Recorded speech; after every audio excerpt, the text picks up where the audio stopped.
It started way back in 1996. We started these research projects on sustainability and on transportation. This is our third vehicle.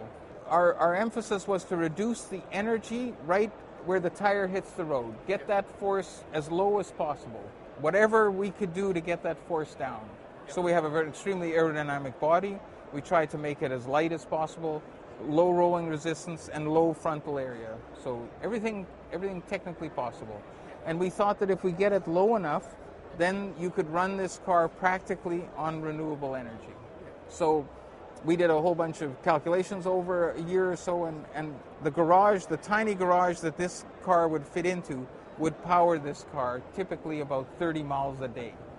So the panels do not go on the car, but they go on the building that powers the car. And of course, they used to say don't say that because everybody thinks you need a garage, but this car plugs into any ordinary wall outlet and charges in about 6 hours, enough energy to do 30 miles.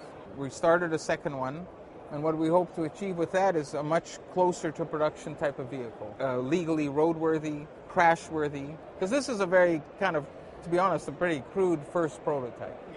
But it did prove quite a few things to us. Technically, it works the way we hoped, and the body was extremely exciting in that it sort of opened the door for 3D printing the rest of the car. On the next model, we think that 50 to 60% of the car will be 3D printed.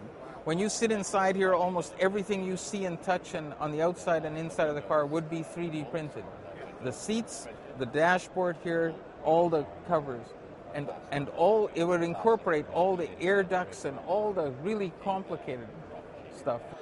When designers start to think in a certain way, it's amazing how liberating this technology is.